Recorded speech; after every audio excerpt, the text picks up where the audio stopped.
ఈ అంశం మొత్తం రాష్ట్ర వ్యాప్తంగా అందుకు మీకు మొట్టమొదటి ధన్యవాదాలు సార్. ముందుగా ఈ యాక్ట్లో ఏం చెప్తారంటే సార్, ఫస్ట్ మేము ఇప్పటిదాకా రిజిస్ట్రేషన్లో వ్యవస్థలో ఉన్నటువంటి లోపాలను సరి చేస్తామని ప్రిఫేజ్లో చెప్తారు సార్.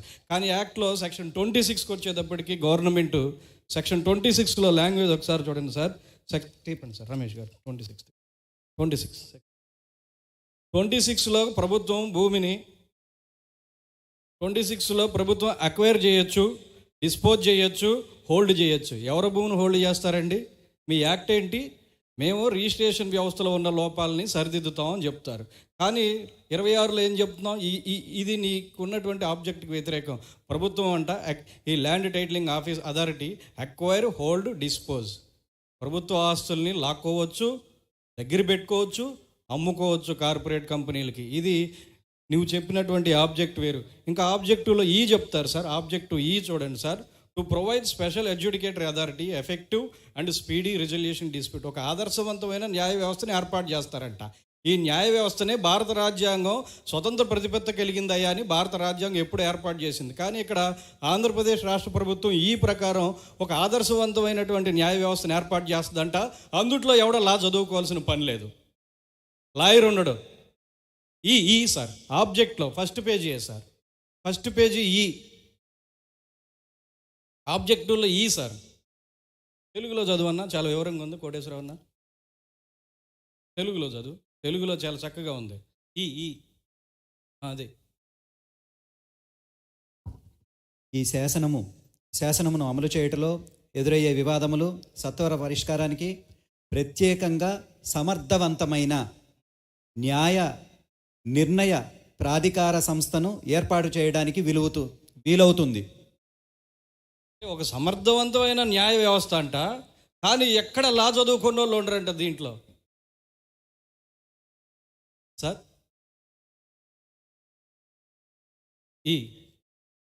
ఇంగ్లీష్లో చదువుతానండి ఒకసారి. To provide for a special అడ్జుడికేటరీ authority for the efficient and speedy resolution of dispute. అంటే ప్రజల ఆస్తుకు సంబంధించిన వివాదాలు పరిష్కరించేందుకు ఒక ప్రాధికార సంస్థని, న్యాయబద్ధమైన సంస్థని ఏర్పాటు చేస్తారంట. చాలా ఆదర్శంగా, ఉన్నతంగా, న్యాయంగా ఉంటుందంట. కానీ వాళ్ళకి న్యాయం, చట్టం తెలవదు. ఏ ఆఫీసర్ కూడా ఇందుట్లో ఆఫీసర్ ఎవరంటే పరిష్కరించేది జాయింట్ కలెక్టర్ ఆఫీసర్. ఎక్కడ చట్టం ఎక్కడ చదువుకోడండి. ఇప్పుడు దాకా కోర్టులో అంటే మాకు ఒక జడ్జి పోస్ట్ వస్తే సార్, ఆ జడ్జి గారికి 3 సంవత్సరాల పాటు కంటిన్యూగా మాకు జ్యుడిషియల్ అకాడమీలో ట్రైనింగ్ ఇస్తారు. ఇప్పటికీ ఏడీజేలు రిటైర్మెంట్ వయసులో కూడా ఏడీజేలు 6 నెలలకు, సంవత్సరానికి ఒకసారి ట్రైనింగ్ తీసుకుంటారు. కానీ ఇక్కడ ఏం ట్రైనింగ్ ఉండదు ఆయనకి. ఒక రెవెన్యూ అధికారి, అతను మాత్రం ఇప్పుడు దాకా సంపాదించుకున్న ప్రజల ఆస్తిని ఇప్పుడు వచ్చి పరిష్కరిస్తాడంట. అంటే ఇది కాంట్రరీ టు ది కాన్స్టిట్యూషన్. భారత రాజ్యాంగంలో ఆస్తులు, హక్కులు, కష్టాలు, నష్టాలు తీర్చాలంటే కోర్టు వ్యవస్థను మనం ఏర్పాటు చేసుకున్నాం. ఇప్పుడు కోర్టుకి ఒక ప్యారలర్ గవర్నమెంట్. ఇది భారత రాజ్యాంగం యొక్క మౌలిక స్వరూప సిద్ధాంతానికి మినర్వా మిల్స్ కేసులో సుప్రీంకోర్టు ఇదే చెప్తుంది సార్. ఇది భారత రాజ్యాంగానికి చాలా విఘాతం. ఇందులో సెక్షన్ 9 సార్ ఒకటి చెప్తాను. సెక్షన్ 9 ప్రకారం, సెక్షన్ 9లో ఎటువంటి డిస్ప్యూట్స్ లేనటువంటి ఆస్తిని దాంట్లో రాసుకుంటారంట సార్. రాసుకున్నంత వరకు పర్లేదు. అక్కడ ఒక పదం డిటర్మినేషన్ అంటే నిర్ధారిస్తారు. ఇది కూడా ఒక అబ్జెక్టిబుల్ వర్డ్. సెక్షన్ 9 యాక్ట్లో 8వ పేజీలో సెక్షన్ 9 ఉంటుందండి. 8th పేజీలో సెక్షన్ 9లో the title registration officer shall determine the record of entry. Determination supreme court చెప్పింది సార్. ఒక రెవెన్యూ అథారిటీ ఎప్పుడు ఈ టైటిల్ నీది, ఈ ఆస్తి నీది అని డిటర్మినేషన్ చేయకూడదండి. అది చేయాల్సింది కోర్టులే చేయాలి. ఇక్కడ డిటర్మినేషన్ చేశాడే అనుకోండి, పోనీ ఏ వివాదం లేని దగ్గర డిటర్మినేషన్ చేశాడు అనుకుందాం. సో డిటర్మినేషన్ చేసి నీదేనా, అక్కడ కాదండి. పక్క పేజీలో సెక్షన్ 14 ఉంటుంది సార్. 9th పేజీలో, 16th పేజీలో section 14 objection to entries in register of titles.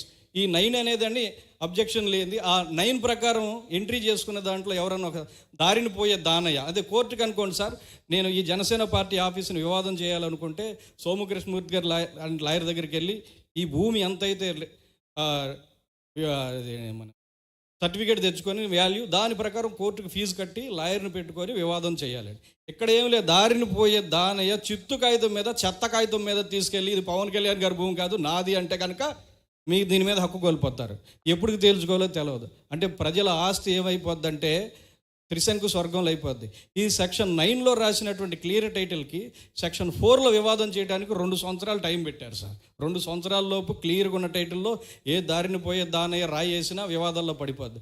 మరి 2 సంవత్సరాల పాటు ఈ ఆంధ్రప్రదేశ్లో ప్రజలు ఆస్తి అంటే కేవలం రైతులదే కాదండి, భూమికి సంబంధించిన ప్రతి భూమి అంటే కాలువ కట్టిన కొండ ప్రాంతాల్లో నిరుపేదలు సెంటు భూమి అరసెంటు భూమిలో ఉన్నటువంటి పేదలు ఎవరైనా కానీ దాని మీద ఒక రాయి పడిందంటే ఇక అంతే సంగతి అతనికి. అంటే 2 సంవత్సరాలు పోనీ అమ్ముకోవాలా అమ్ముకోకూడదా, పిల్లల పెళ్ళిళ్ళకి అమ్ముకోవాలి, పిల్లల చదువులకు అమ్ముకోవాలి, ఆరోగ్యం బాగోకపోతే అమ్ముకోవాలి అంటే 2 సంవత్సరాలు భారత రాజ్యాంగం ఇచ్చినటువంటి చట్టబద్ధమైన హక్కు ఆర్టికల్ 300A ఉంది. State of Haryana versus Mukesh Kumar అనే జడ్జిమెంట్లో భూమి హక్కు అనేది కేవలం రాజ్యాంగబద్ధమైన హక్కే కాదు, ఇది మానవ హక్కు. ఆర్టికల్ 21 ప్రకారం రైట్ టు లైఫ్లో అంతర్భాగంగా ఉంది అని చెప్పిన ఈ హక్కు ఆంధ్రప్రదేశ్ రాష్ట్రంలో ఈ ల్యాండ్ టైటిలింగ్ యాక్ట్ ద్వారా సందిగ్ధంలో పడిపోద్ది సార్, రద్దు అయిపోద్ది. ఇది రాజ్యాంగబద్ధమైన హక్కు, రద్దు అయిపోయే అవకాశం ఉంది సెక్షన్ ఈ ల్యాండ్ టైటిలింగ్ యాక్ట్ ద్వారా. సెక్షన్ 17కి హైకోర్టుకి వెళ్ళడానికి కూడా అప్పీల్ ఇవ్వలేదు, రివిజన్ మాత్రమే ఇచ్చారు.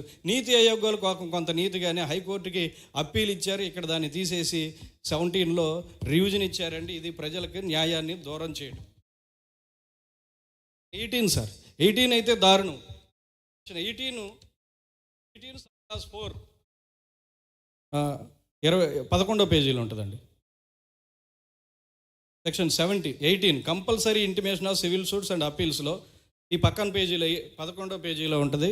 4, 5లో ఒకవేళ ఈ ఆంధ్రప్రదేశ్ రాష్ట్రంలో ఎంత దారుణం అంటే సార్, కోర్టులు పనిచేయాలా లేదా అనేది ఈ సెక్షన్ 18 నిర్ధారించుద్దండి. ఇప్పుడు దాకా భారతదేశంలో కాదు, బ్రిటిష్ వాళ్ళు కూడా పని చేయలేదు సార్.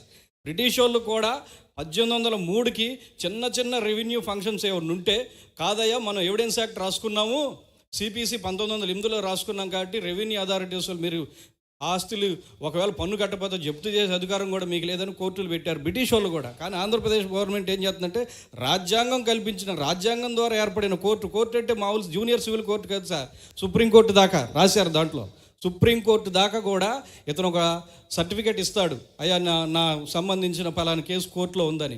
ఆ సర్టిఫికేట్ వెళ్ళి తీసుకొస్తేనే ఉన్నతమైన సుప్రీంకోర్టులో చీఫ్ జస్టిస్ గారు కూడా ఈ కేసు చేయాలి, లేదా ఈ కేసు ఆటోమేటిక్గా స్టే అయిపోద్ది, ల్యాప్స్ అయిపోద్ది.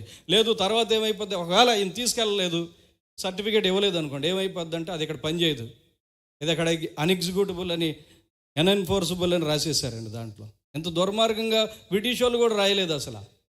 అది లాంగ్వేజ్ కూడా అదే sir, judgement or order will not be unenforceable, అది పనికిరాదు అని రాస్తారు సార్.